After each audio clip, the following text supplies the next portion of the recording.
Good morning and welcome sa atin pong Bread Talk kung saan atin pong pinag-aaralan ang salita po ng Diyos maging ang buhay ng atin pong Panginoong Jesus.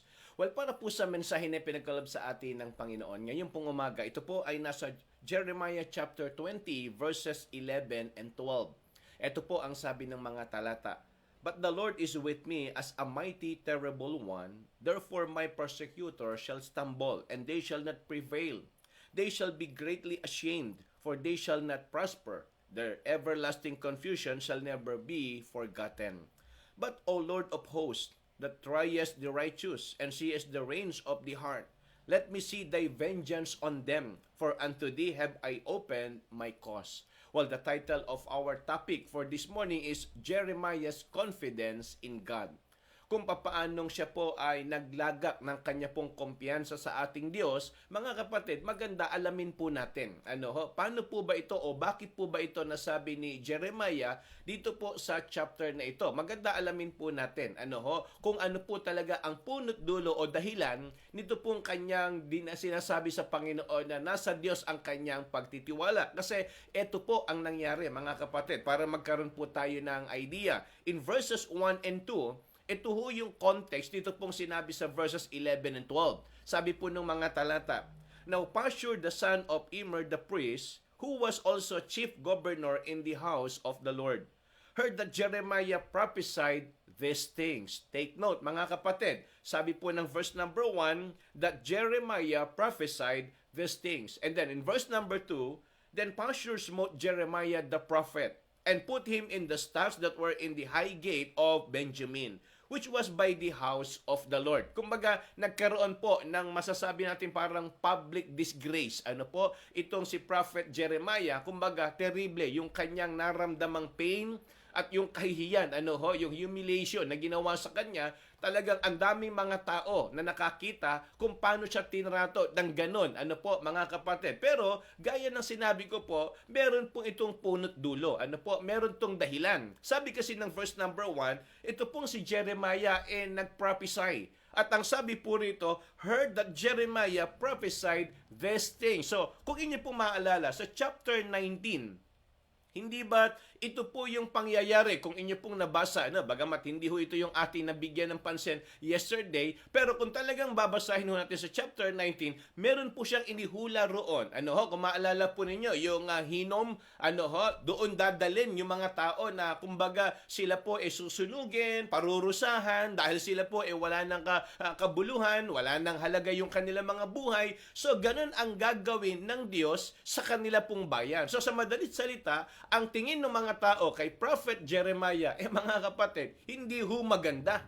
Kasi nga naman, para sabihin mo sa amin yon na yun ang aming mararanasan, ang tao po para bang nagkaroon ng pagpupuyos ng galit.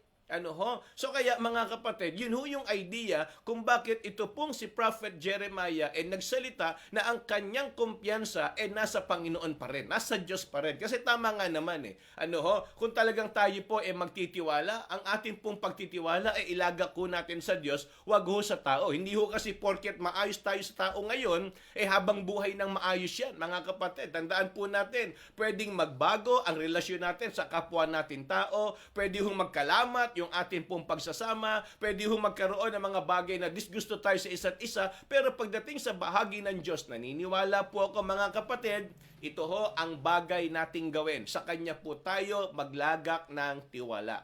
Kaya ito ho ang ginawa ni Prophet Jeremiah na sa kabila ng kanya pong mga matinding pinagdadaanan. Kasi sabi ho ng verse number 2 Then Pashur smote Jeremiah the prophet and put him in the staffs that were in the high gate of Benjamin. Ironically, so tingnan po ninyo doon pa malapit sa temple nangyari ito. Na kung saan nandoon si Pashur, mga kapatid. Kumbaga, pwede siyang tulungan, pwede siyang gawa ng maganda dahil nandun po, according doon sa verses, nasa vicinity po ng templo.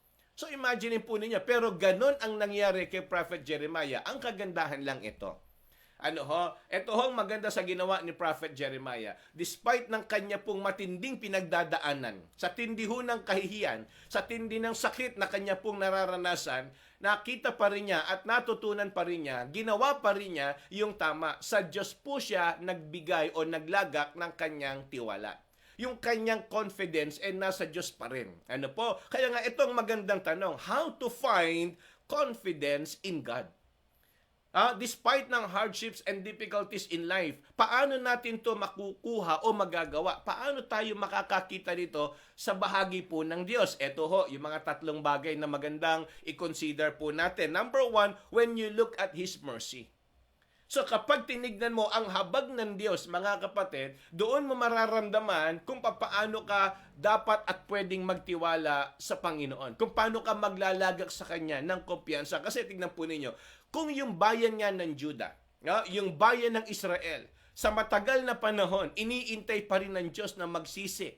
Iniintay pa rin ng Diyos na magpakababa. Iniintay pa rin ng Diyos na bumalik sa Kanya at handa siyang magpatawad. So imagine po ninyo yung mga nagkasala, yung mga matitigas ang puso, kayang bigyan ng Diyos ng biyaya at habag. So tayo pa kaya na gumaganap ng kalooban ng Diyos? Tayo pa kaya na sumusunod sa mensahe ng Diyos? Tayo pa kaya na nakikinig sa tinig ng Panginoon?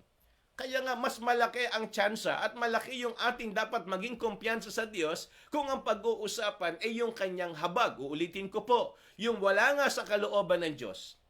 Yung mga kagaya ng bayan ng Juda na tumatalikod sa kanya pong kagustuhan, nandoon pa rin ang habag at biyaya ng Diyos. Di how much more kung kagaya tayo ng mga taong dumalakad sa kalooban ng Diyos na dumadaan sa hirap, na dumadaan sa pagsubok. Mga kapatid, mas lalo ho nating ma-enjoy ang habag ng Panginoon.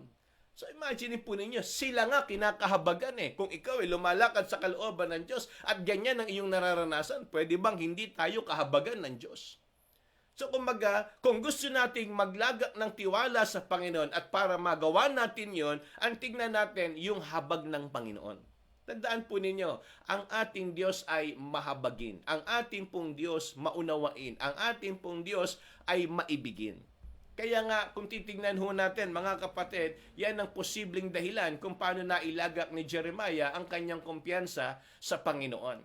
Okay? And then number two, when you listen to His message. Kasi kung titignan ho ninyo, mga kapatid, hindi ba't ito malinaw na sinabi na ng Panginoon sa kanya? Kung tutusin, alam na to ni Prophet Jeremiah. Kaya nga siya tinawag na weeping prophet, mga kapatid, bago pa lang ang lahat ng ito, sinabi na ito sa kanya ng Diyos. So anong ibig sabihin? So para tayo po manatiling nagtitiwala sa Panginoon at umaasa na may gagawin ang Diyos sa buhay natin, lagi ho nating pakinggan mensahe ng Panginoon. Alam nyo, napakalaking bagay talaga na lagi ho tayong nabababad ng salita ng Diyos. Napakalaking bagay po talaga na meron tayong Word of God sa ating mga puso. Every day, as much as possible, kung talagang magagawa natin ang paraan at nangyayari, wala ho tayong bread talk, wag ho ninyong payagan na wala ho tayong mensahe ng Panginoon na maririnig. Wag ho ninyong payagan na wala kayong salita ng Diyos na mababasa. Gawan natin ang paraan. Meron kayong Bible. Mga kapatid, meron kayong Biblia. Meron tayong account dyan ng Facebook page. Pwede kayong bumalik dyan sa ating mga napag-aralan at yung mga hindi po ninyo napag-aralan, pwede nyong balikan dyan. So sa makatuwid mga kapatid, kung titignan natin, paano ba tayo makapaglalagak ng kumpiyansa sa Panginoon? Pakinggan natin mensahe po ng Diyos. Diyan po natin makikita at makukuha yung kakayanan na para tayo po ay magtiwala sa atin pong Panginoon sa pamamagitan ng kanyang mga itinuturo, sa pamamagitan ng kanyang mga sinasabi para po sa atin. When you listen to His message. And last but not the least, when you live by His mandate. So alam nyo ho, kapag tayo nagpapatuloy sa kung ano yung dapat nating gawin, mga kapatid, kahit ano yung hirap, hindi ho natin masyadong iindahin. Bakit? Kasi alam natin kasama to sa trabaho natin. So parang kung ang pag-uusapan yung pagiging judge, alam niyo sa korte, di ba merong magkabilang panig na naglalaban.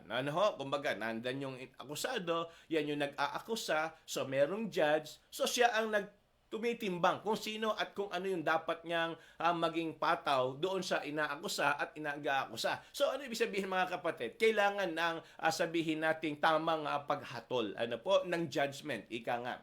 So ngayon, kapag ang judge humatol, mga kapatid, ang hirap Kung sipin po ninyo, siguradong meron pong masasaktan at siguradong merong magagalit. Kapag hindi mo pinatawan ng parusa yung kriminal na inaakusahan, magagalit yung kabilang side sa iyo at pwedeng merong isipin sa yung masama o kaya pag-isipan ka na ikaw nabayaran o kaya kumbaga hindi tama yung trabaho mo, hindi mo ginagawa ng maayos. Kumbaga wala ka sa tamang direksyon. Kapag naman yung pinatawan mo ng parusa yung kriminal, so syempre yung kabilang side masaya, pero yung pinatawan mo ng parusa, yung pamilya nun kumaga nasasaktan, umiiyak. So hindi mo rin naman alam kung ano yung mangyayari sa iyo at ano rin yung tingin sa iyo nung inakusam. So kahit alin po roon. So ano ibig sabihin mga kapatid? So pag ginagawa natin yung trabaho natin, wala hong kasiguruhan na magiging maayos ang lahat ng nasa paligid natin. Hindi ho natin pwedeng sabihin na porket sumusunod tayo sa Panginoon, lahat ng mga makakasalubong natin, makakasabay natin along the way, magiging tama at maayos ang tingin sa atin. O kung minsan niya, kaya nga marami mga road rage, marami mga nagiging away sa daan. Minsan sa tingin lang, nag-aaway na ang tao kumbaga, tingin niya parang pinag-iisipan siya o kaya titingin siya na masama. So, ano ibig sabihin mga kapatid? So, ganito po para lagi tayong magtiwala sa Panginoon. Manatili ho tayo na nabubuhay sa dapat nating gawin para sa Panginoon. Kasi kahit ano ang isipin nila, gumawa ka ng tama, may iisipin sa iyo ang tao na masama. Gumawa ka ng mali, ang tingin sa iyo, masama. So kahit saan ka pumunta roon, pwedeng ang tao mananatili sa kung ano yung kanilang opinion at pananaw sa buhay at kung paano kanila tinitignan. So ang tama, para magkaroon ka ng kumpiyansa sa Panginoon, bilang ikaw na naglilingkod, bilang ikaw na nasa Panginoon, bilang Kristiyano, alamin mo ano ba yung mandate sa akin ng Diyos. Ano ba yung gusto ng Panginoon na dapat ipinamumuhay ko at ginagawa ko. So kung alam mo yon, gawin mo yon. Yun ang dapat mo maging buhay. Doon ka manatili, doon ka sumunod, at doon mo makikita yung dapat mong gawin para sa Panginoon. At doon ka makakakita ng pagtitiwala sa Kanya. So the more na sinusunod mo yung sinasabi niya, the more na ginagawa mo yung kalooban niya, mga kapatid, wala kang kaba sa iyong buhay. Wala kang pinangangambahan sa iyong buhay. Wala kang pinag-aalala sa iyong sarili. Bakit? Dahil kahit anong mangyari, ako ay lumalakad sa kalooban ng Diyos. Kaya nga mga kapatid, ito po ang magandang tignan natin at i-consider natin sa ating buhay. Mahalaga po na tayo ay laging merong kumpiyansa sa Panginoon, sa Kanyang kayang gawin, at sa Kanyang plano para po sa ating mga buhay. Kaya nga para po sa ating paglulundo, ito ho yung sinasabi ko kanina. In Jeremiah chapter 1, verses 18 to 19. Ito po sabi ng mga talata. Verse number 18. For behold, I have made thee this day a defenced city, and an iron pillar, and brazen walls against the whole land, against the kings of Judah, against the princes thereof, and against the priests thereof. Hindi ba't sinabi na ho yan ng verse number 1? And against the people of the land. Verse number 19, and they shall fight against you. Sabi ng Panginoon kay Prophet Jeremiah, but they shall not prevail against you. For I am with you, saith the Lord, to deliver thee. Kaya wag na ho tayong magtaka. Wag nang magtaka si Prophet Jeremiah kasi bago pa ang lahat, sinabi niya ng Panginoon. So meaning, tayo rin, wag na ho tayong magulat na kung tayo po ay lalong lumalapit sa Panginoon, sumusunod sa Kanyang kalooban, nandiyan yung samot-saring pagsubok, pagpapahirap, alam na ho natin yan, na yan mangyayari. Bakit? Sapagkat gagawin niya ng kaaway para sa atin. Pero ang maganda, matutunan natin kung paano tayo makakakuha ng kumpiyansa o makapaglalagak ng tiwala sa atin pong Diyos. Kaya nga sana sa umagang ito, tunay po na tayo ay napagpala ng salita po ng Panginoon. Samantala, ito po ang ating trivia for this morning. Mga kapatid, ito po yung binanggit sa Jeremiah chapter 20 and verse number 2. Ano pong pangalan yung binanggit dyan bukod po kay Jeremiah? May binanggit po dyan na tao na siyang naging dahilan kung paano po siya napahirapan mga kapatid. So sabi ho ng Bible sa verse number 2, then blank smote Jeremiah the prophet and put him in the stocks that were in the high gate of Benjamin, which was by the house of the Lord. Ayan. So may binanggit pong pangalan dyan. Yan po ang ating trivia for this morning. At ito na po, mga sumagot ng tama kahapon. Ano ang meaning ng Tophet?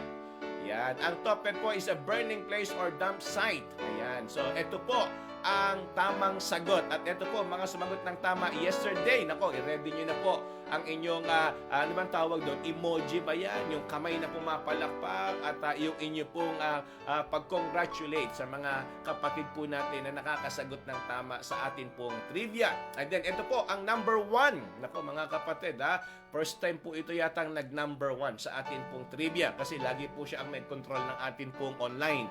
Well, ito po ang number 1, si Sister Eliza. Siya po ang number 1 yesterday. Congratulations, Tachi. Ayan, so dapat pala wala ako rito para number 1 ka sa trivia natin. And then, ang number 2 natin ay si Sister Gypsy. Good morning, Sister Gypsy. Ikaw ang number 2. And then, ang number 3 natin ay si Preacher Alvin. Maganda yung lineup ng mga natin, top 3 natin. So, congratulations, Preacher Alvin. And then, congratulations, Sister Gypsy. And congratulations din, Sister Eliza. Ayan, sila ang top 3 yesterday. Palakpakan ho natin, mga kapatid. Ano po, congratulations sa inyong tatlo. At ito na po, ang mga sinagot ng tama. Number 4, si Ninang Biten. Number 5, si Sir Marian Kauyong. Number 6, si Ninang Ana Lacuna. Number 7, si Ate Jean. Ayan, ang may bahay ni Kuya Ronnie. And then, ang number 8 natin ay si Sister Weng. Ang number 9 natin ay si Brother Ariel. At ang number 10 natin ay si Brother Gab. Ayan, congratulations. Yan po ang ating top 10 yesterday. Palakpakan po natin. Ano po? So, kumbaga, dumadami yung mga bago natin na nakakasagot sa atin pong trivia. And eto naman po, ang number 11, si Ate Nelly. Ang number 12 po natin ay si Ninang Alice. At ang number 13, si Nanay Dendeng. Ang number 14 natin ay si Sister Matty. Ayan. Ako, congratulations din sa inyo. At maraming salamat. And then, ang pang-15 natin ay si Ate LB. Meron pa pala. Si Ate LB ang number 15.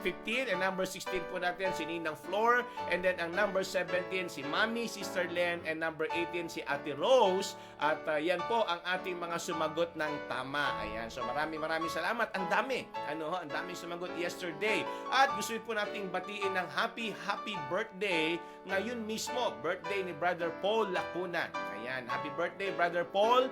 At sana patuloy kang gabayan at bigyan ng Diyos ng mga bagay na hinihiling mo sa iyong buhay. God bless sa iyo at patuloy kang bigyan ng kalakasan. Ganon din si Ate Sena Bonakawa. Ayan, happy birthday din from East Bagong Barrio. Ate Sena, good morning. Happy birthday po sa inyo at patuloy po kayong palaguin at pagpalain ng Panginoon. Ano po? So kaya eto ho mga kapatid, huwag niyo makalimutan na announcement. Bukas po may Sunday School tayo. And then sa umaga, pagkatapos ng Sunday School, meron tayong worship service.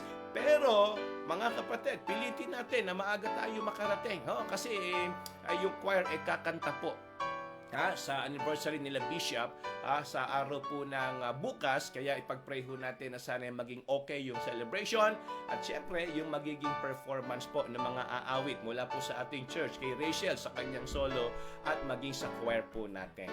So kaya sa gabi wala ho tayong service, wala ho tayong gawain sa bukas ng hapon. Ayan. So wala po muna even yung ating discipleship class. Wala po muna para bukas. Kaya yan ho ang ating paalala. Huwag mo ninyo makalimutan. Bukas makita-kita tayo alas 8 ng umaga para po sa ating Sunday School at para po sa ating worship service pagkatapos ng Sunday School. At ito po ang magandang alalahanin natin sa pananalangin. Sama nyo ho sa prayer si Mami. Gawa ng yung kanya po pakiramdam kaninang madaling araw hindi po okay. Kaya ako po naobligang umuwi ngayong umaga dito sa bahay. So pag-pray natin na sana'y patuloy siyang palakasin ng Panginoon, si Nanay Bilen, pag-pray din po natin at maging si Ate Nelly. Patuloy na kalakasan ng katawan kay Ate Nelly.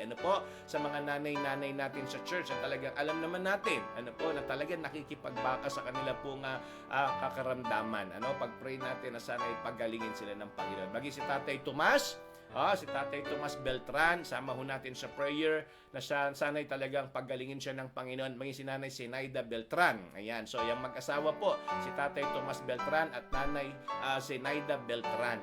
pray natin yung kalakasan ng katawan at maging kay Pastor Jun Bertos at siyempre kay Nanay Rosita Andres. Ayan, dyan po yan sa East Bagong Baryo. Pag-pray natin. At maging si Nanay Adoracion Leona at si Tatay Jose Gonzales. Ayan, yan po ang magandang isama natin sa prayer at wag ho nating makalimutan, kailangan ho nila ang ating pananalangin. Again, sa lahat ng mga nag-join ngayon pong umaga, maraming pong salamat. Ingat po tayo palagi and good morning to everyone.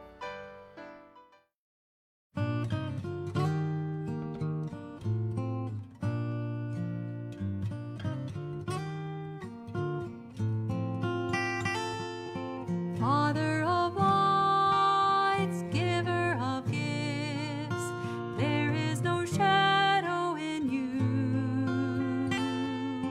Author of life, fountain of grace, each morning your mercies are new. And you never change, and you never lie. Age to age you are the same. I will trust in you, all your faithfulness, for I know you never change. Father of love, source of all good, tower of strength and my shield. When you gave your son for those who rebel, your love for the world was revealed. And you never change, and you never lie. Age to age you are the same. I will trust in you, all your faithfulness, for I know you never change.